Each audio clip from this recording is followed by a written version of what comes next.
My wife slept with a guy at her girls' nights out, then pitched an open marriage, so I played along until all turned in a way she never saw coming. When I met Emily, I wasn't even looking for love.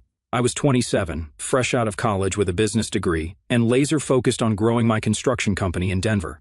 I didn't have time for distractions, especially not dating, but Emily was impossible to ignore. It was a random Tuesday afternoon, and I had stopped by a little coffee shop I'd found near one of my work sites. I wasn't planning to linger. I had deadlines, client meetings, and a crew waiting for me. But Emily was there, standing in front of me in line, chatting up the barista like they were old friends.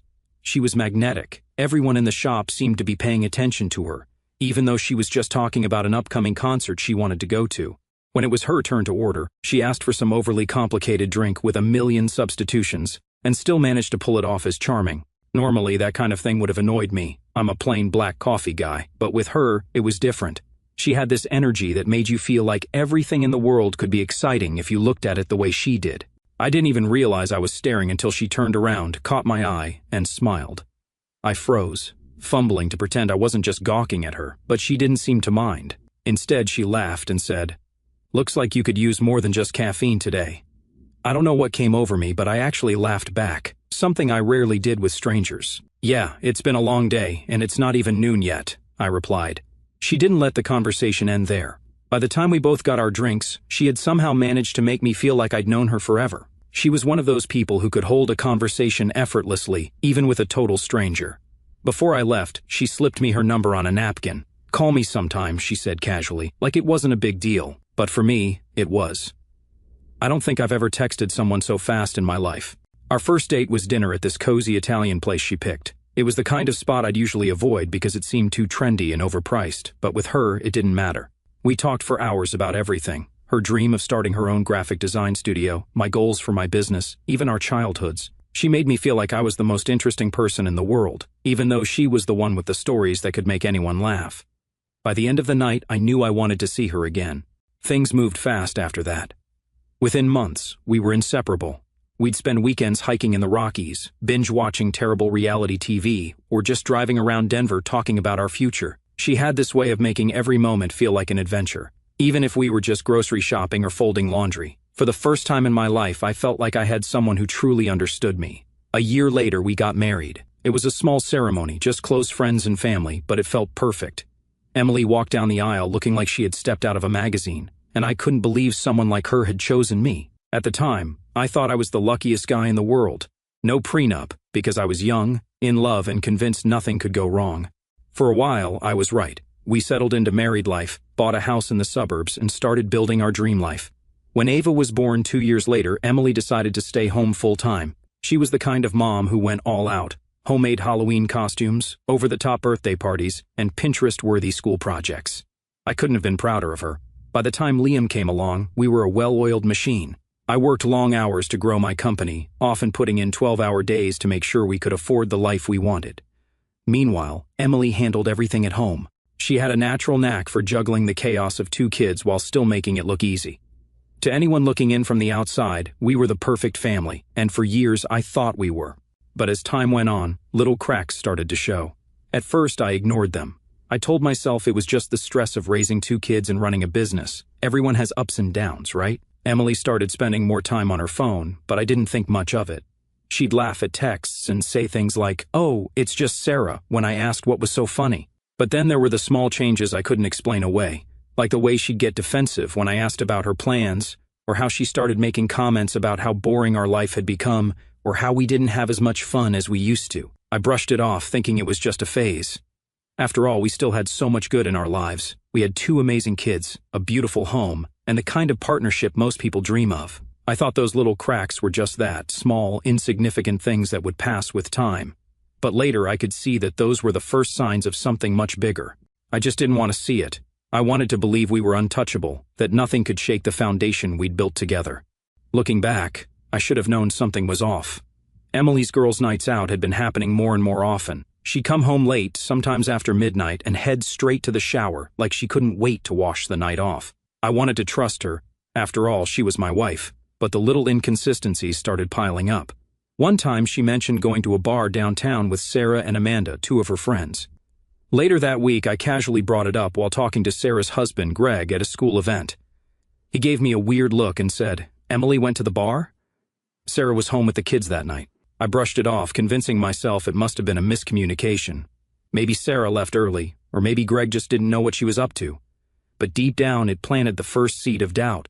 Emily also started acting differently around the house. She'd go out of her way to be overly nice after her nights out, like making my favorite dinner or giving me little compliments she hadn't said in years. At first, I appreciated it. I thought maybe she was trying to put more effort into our marriage.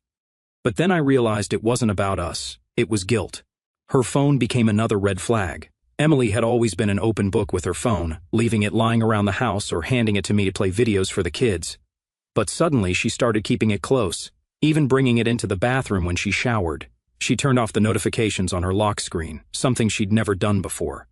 I remember jokingly asking, "What, you got state secrets on there?" She just laughed it off, but the look on her face was anything but amused. One night, after she came back from another girl's night, I noticed her phone buzzing on the counter while she was in the shower.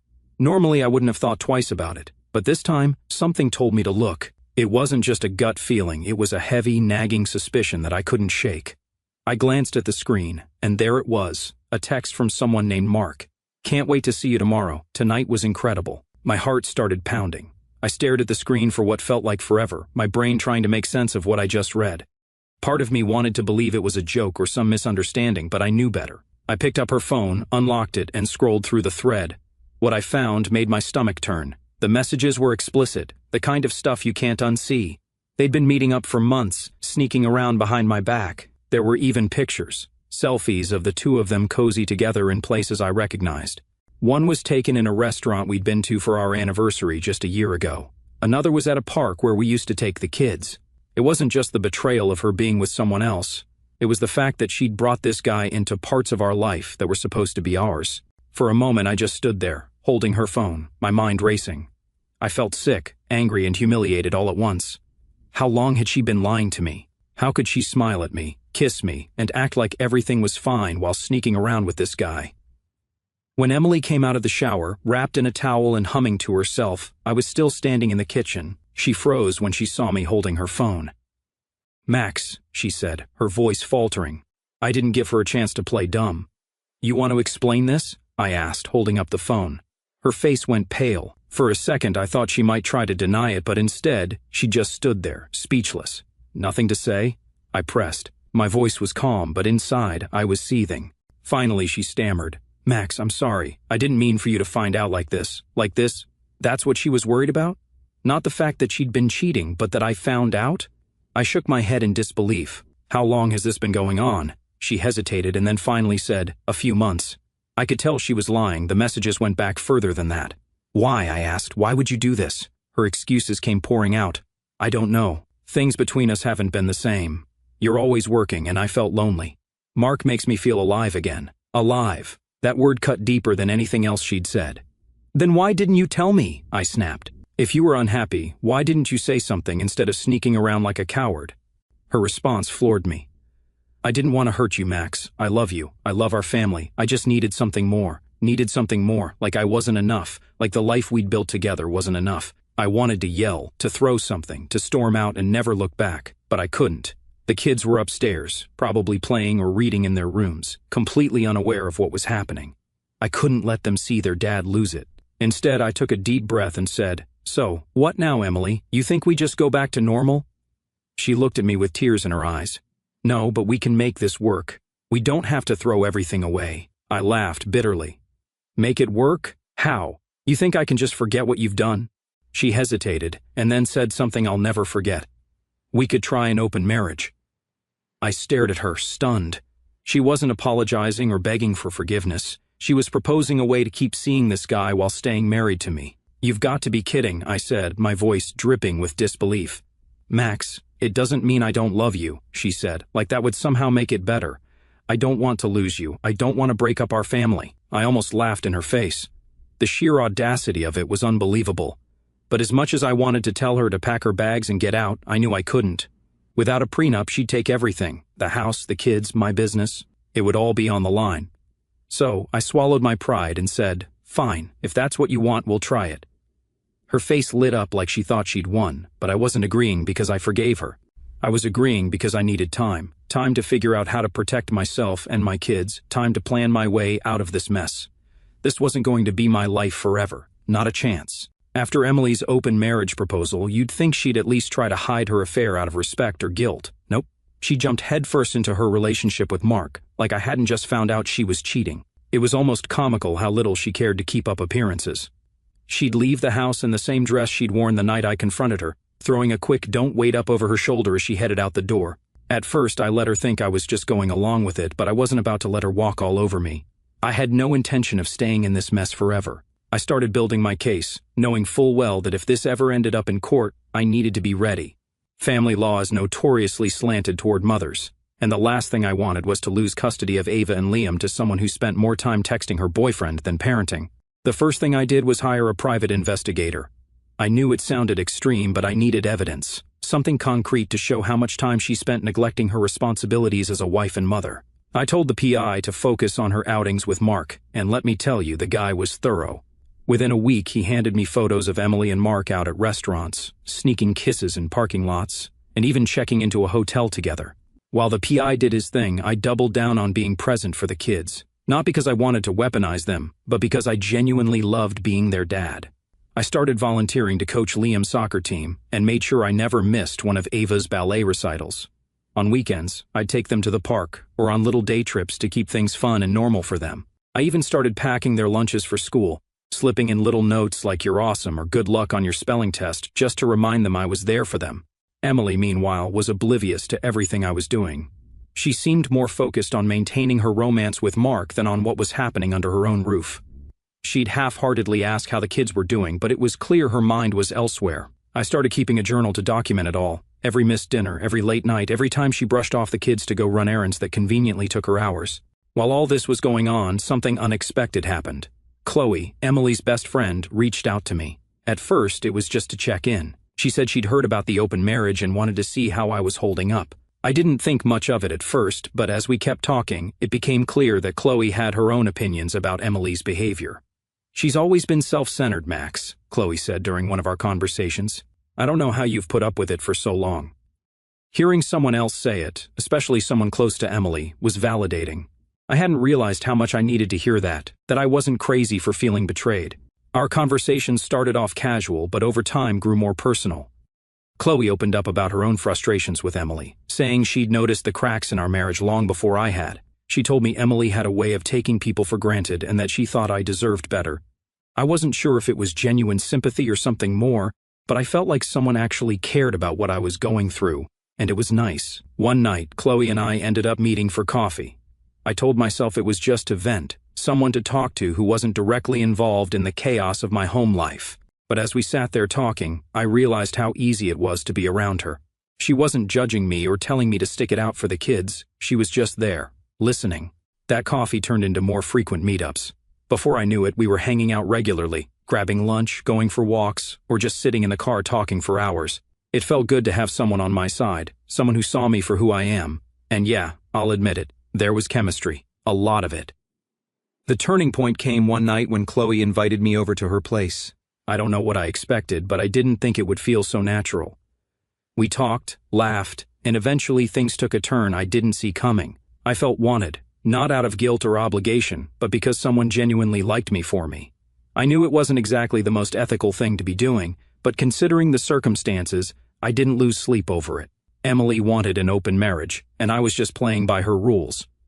Of course, I wasn't flaunting it, but I also wasn't going to beat myself up over it. Eventually, Emily found out. I didn't tell her, and Chloe didn't either, but I guess she started putting the pieces together when she noticed how much time I was spending out of the house. One night, she cornered me in the kitchen. "Are you seeing someone?" she demanded, her tone more accusatory than concerned. I didn't bother lying. "Yeah, Chloe." Her face turned red. "Chloe? My best friend? How could you?" I raised an eyebrow. "How could I? You're really asking me that?" "Look in the mirror, Emily." She looked like she was about to explode. "This isn't the same thing," she yelled. "You're supposed to be my husband, and you're supposed to be my wife," I shot back. "But you gave that up when you started sneaking around with Mark. Don't act like you're the victim here." She stormed out of the kitchen, slamming the door behind her.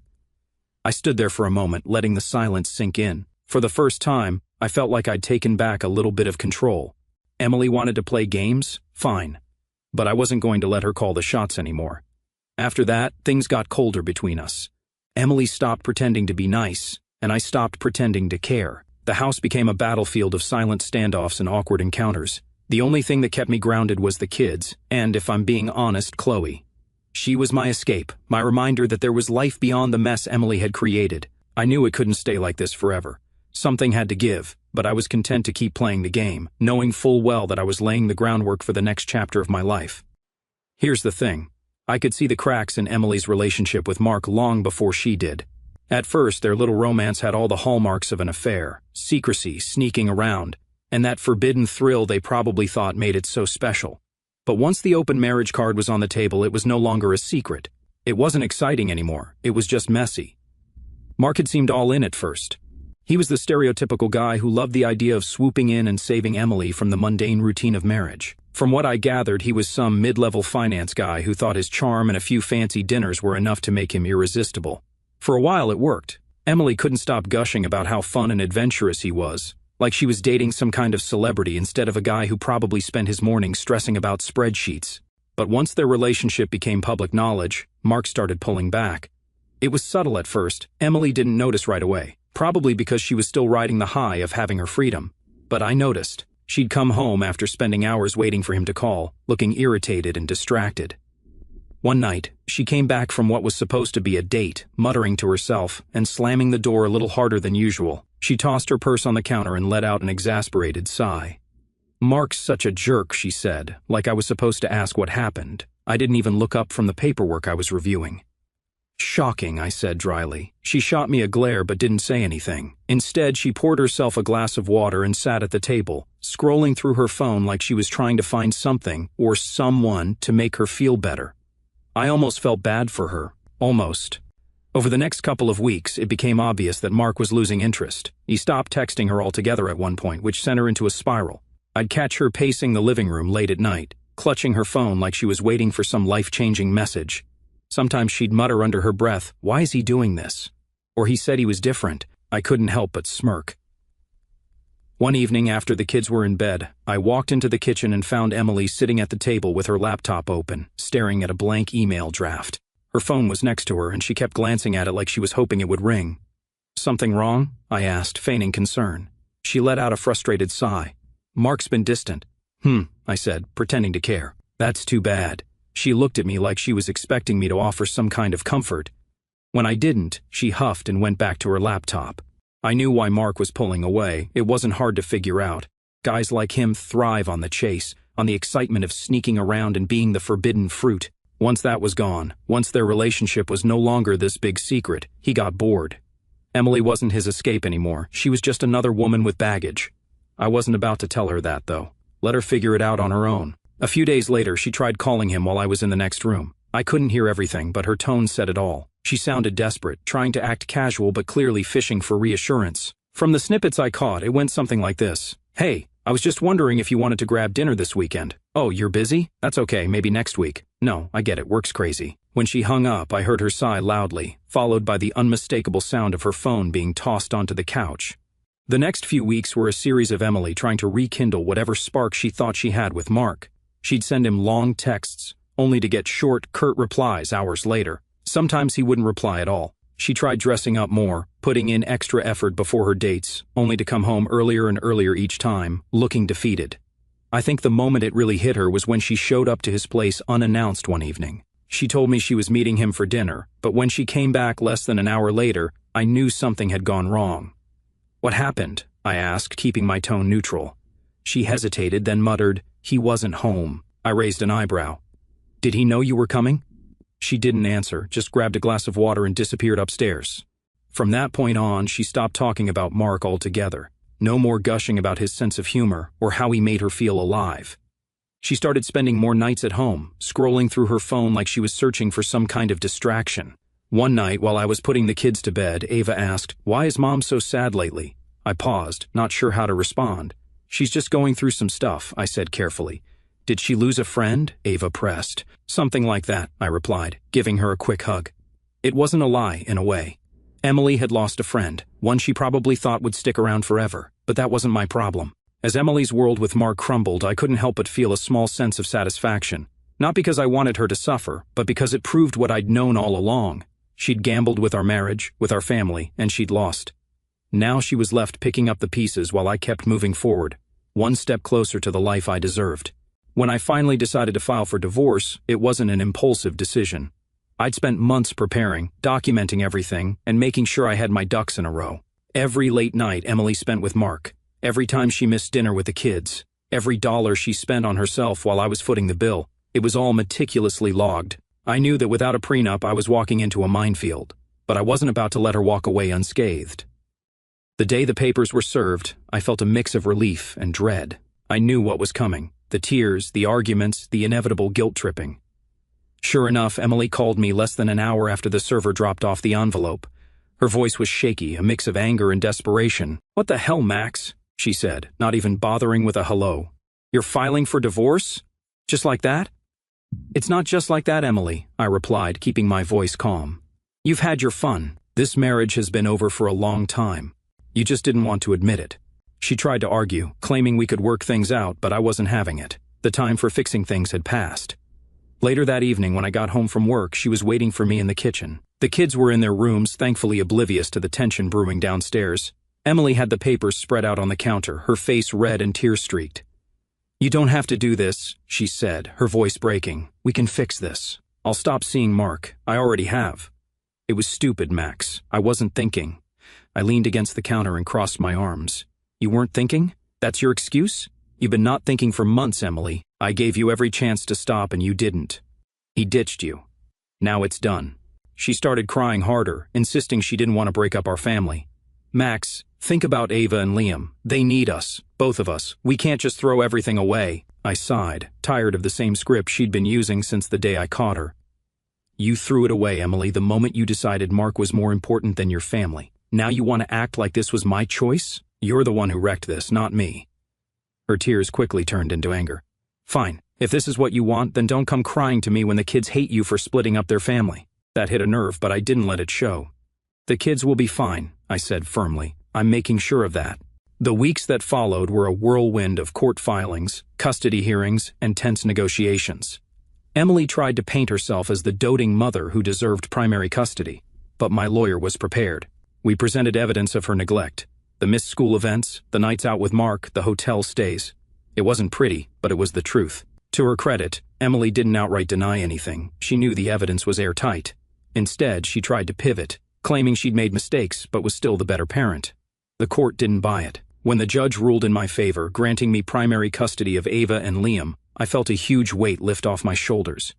The kids would stay in the house they'd grown up in, with the stability they needed. Emily got visitation rights every other weekend and one night during the week. As for the financial side of things, I'd braced myself for the worst. Without a prenup, I knew she'd be entitled to something, but I wasn't about to let her drain me dry. In the end, the court awarded her a small amount of spousal support, just enough for her to get by, but nowhere near what she'd probably hoped for. When the final ruling came down, Emily looked completely deflated. Her confident facade had crumbled, replaced by the realization that she wasn't walking away with everything she'd expected. Afterward, as we left the courtroom, she stopped me in the hallway. Her voice was barely above a whisper. "I didn't want it to end like this, Max. I never wanted to hurt you." I looked at her, trying to summon some kind of sympathy, but all I felt was exhaustion. "Maybe you should have thought about that before you invited someone else into our marriage," I said. Then I walked away without looking back. Starting over felt like taking a deep breath after holding it for too long. I hadn't realized how much weight I'd been carrying until the divorce was finalized and Emily was officially out of my daily life. For the first time in years, I wasn't waking up wondering what drama the day would bring. The house was quieter now, but in the best way. No more tension, no more silent treatment, no more passive-aggressive comments. Ava and Liam adjusted faster than I thought they would. Kids are more resilient than we give them credit for, and I did everything I could to keep their lives stable. I made sure the routine stayed the same: school drop-offs, bedtime stories, weekend hikes. The difference now was that I could be fully present for them without constantly dealing with the mess Emily had created. The first few weeks were a little rough, though. I think Ava, being older, understood more of what was going on. She'd ask questions like, "Is Mom ever coming back? Or did you and Mom stop loving each other?" Those were hard conversations, but I kept it honest without throwing Emily under the bus. "Your mom and I just want different things now," I told her one night as I tucked her in. "But that doesn't change how much we both love you and Liam." It seemed to satisfy her for the moment, though I knew the questions would come up again as she got older. Liam, on the other hand, was more focused on the day-to-day. As long as I was there to kick the soccer ball around with him and make his favorite pancakes on Saturday mornings, he was happy. Emily moved into a small apartment on the other side of town. It was a far cry from the house we'd built together, but that wasn't my problem anymore. She picked up a part-time job as a receptionist at a local dentist's office, which I'm sure was humbling for someone who used to spend her days planning elaborate Pinterest parties and talking about her freedom. Occasionally, she'd send me a text. At first, it was about the kids, what time their school events were, how their grades were, that sort of thing.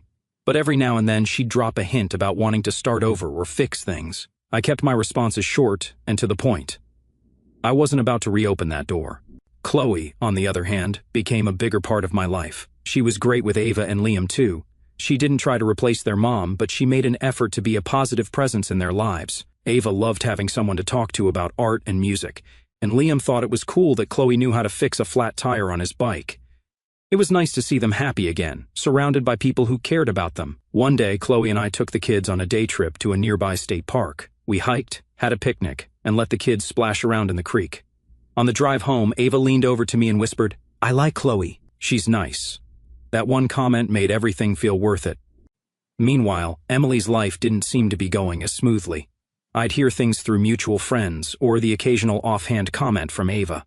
She was struggling to keep up with her bills, trying to balance work with her visitation schedule, and, unsurprisingly, Mark was long gone.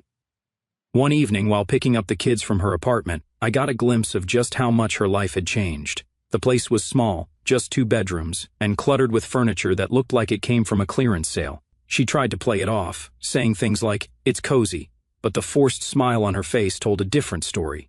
Ava and Liam didn't seem particularly excited about their visits with her, which I couldn't blame them for. Emily was more focused on her phone than on spending quality time with them.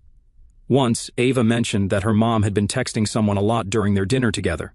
I didn't press for details, but it wasn't hard to guess that Emily was trying to fill the void Mark left behind. As for me, I threw myself into rebuilding my life. My business was thriving now that I wasn't distracted by drama, and I finally had time to focus on the things that mattered. Every now and then I'd catch myself wondering how things might have turned out if Emily hadn't cheated, if she hadn't suggested an open marriage, if she'd just been honest about what she wanted. But those thoughts didn't linger. I knew I was better off now, even if the road to get here had been messy. One afternoon, while organizing the garage, I came across an old photo album Emily and I had put together years ago. It was full of pictures from our early days, road trips, holidays, the kids' first birthdays. I closed the album and put it back on the shelf. That chapter of my life was over, and I had no intention of reopening it.